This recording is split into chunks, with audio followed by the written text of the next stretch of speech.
Suwi, saan ka pupunta? Saan pupunta si Suwi? Ayan guys, si Suwi. Papagupitan muna namin kasi nga mahaba na yung hair niya. Tapos, hindi na makita yung mukha niya. Ayun o. Tapos, yung papi na yan, ayaw niya talagang maglakad sa may mga damo-damo. Gusto niya talaga maglakad sa may semento lang. Kasi, basta para siyang nandidiri kapag sa may damo. Ayaw na ayaw niya talaga. Diyan ka muna ha. Diyan ka muna. Good girl ikaw ha. Papagupit ka na para maganda ka. Bye-bye. Tan ka, Ola. Gagala muna kami ni Ola. Pupunta muna kami sa medyo hindi mainit masyado. Today guys, matraffic yung Lex. Matraffic ngayon, ang daming pauwi ng probinsya. Ayan, medyo alanganin yung mahaba ang mga truck.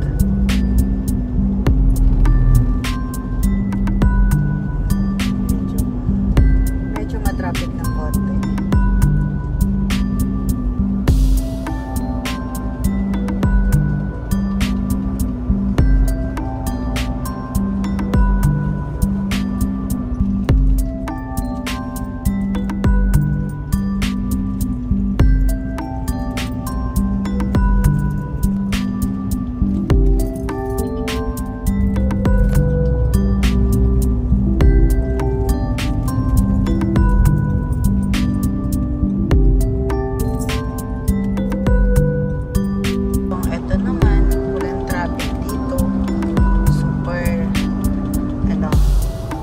Luwag ng daanan.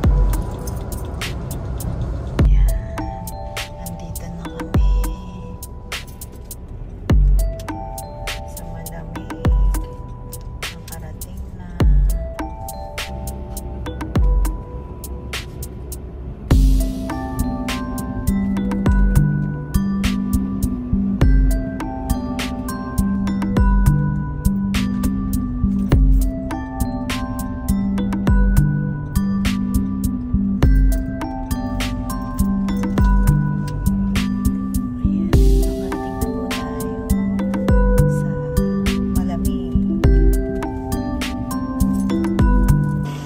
Ayan guys, nakarating na kami sa Tagaytay. Wala gaanong tao. Tapos hindi siya ganun kainit ngayon dito. So maglalakad lang kami. Maano kasi hindi siya ganun kainit talaga dito sa Pero dito pa din kami forever. Sa Roseville maglalakad. Yun. Kasi mas mahaba ang lalakarin namin ni Ola. Kasama ko kasi si Ole. So maglalakad lang kami. Tara! Crosswind Drive. So, mamaya pa kami bababa doon sa baba kasi dito muna kami mag-coffee or mag-drinks muna kami. First time ni Ola mag-Tagaytay. So, ayan guys. Tuwan-tuwa siya pero first time niya mag-Tagaytay. Ola, wag mo ko hilahin. Ola, dito. Saan ka ba pupunta? First time niya mag-Tagaytay. So, parang tuwan-tuwa naman siya. Uy, Ola, wag ka dyan. Oh, anong gusto mo? So, first time ni Ola mag-Tagaytay, tuwan-tuwa siya, tingnan mo. Hindi niya malaman kung saan siya pupunta. Kaso lang, hindi niya malaman kung saan siya pupunta. Natataranta siya kasi ang haba ng lalakarin niya. So, lakad na lakad lang siya. Gusto niyang parang siya. Parang naninibago siya kasi first time niya mag-Tagaytay. Kasi laging kasama ko si Sula. Tapos ngayon si Ola naman yung kasama ko. So, ayan. Halika na, Ola. Tara, magka-coffee. Si Ola, magka-coffee din siya ngayon sa Tagaytay.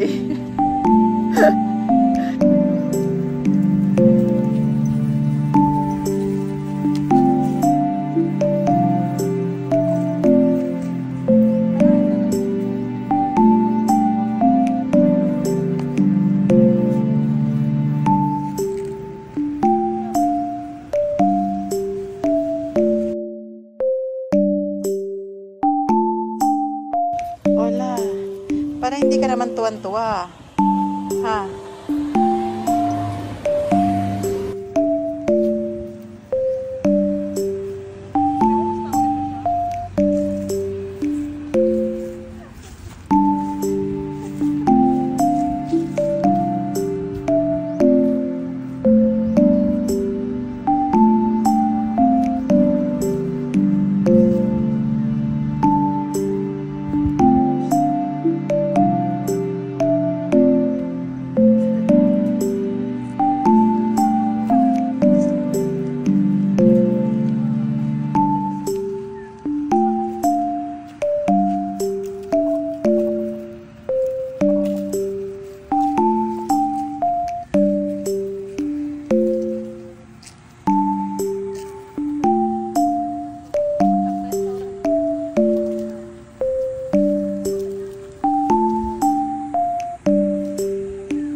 At ngayon lang ulit kami nakabalik sa Napa.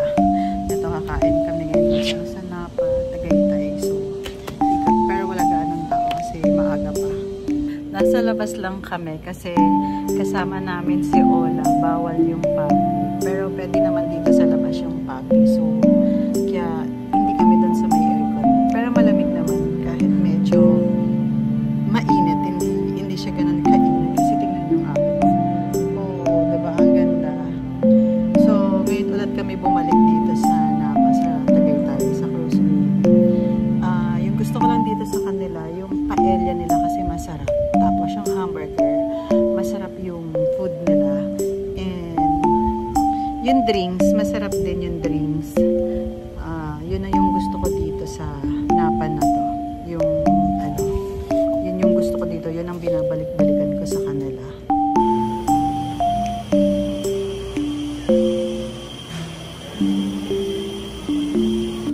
Hugas ka muna.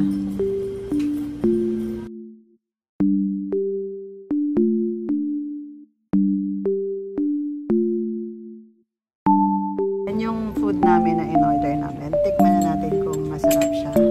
Mas masarap to.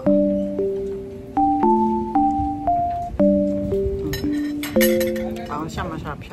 Guys, dumating na yung food namin. Ito yung chicken. Ang dami niya. It's worth 550 pesos. And ano ba to?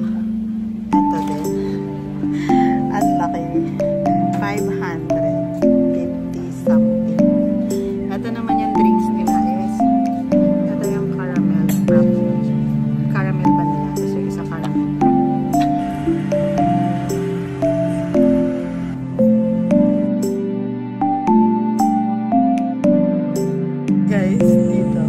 Matagal ka nakastay sa Napa, siyempre medyo malamig. Aantukin ka nga lang sa amin nila kasi hindi siya ganun ka-init. So, diba? So, ayun. Parang inaantok na ako. Parang gusto ko nang matulog sa upuan.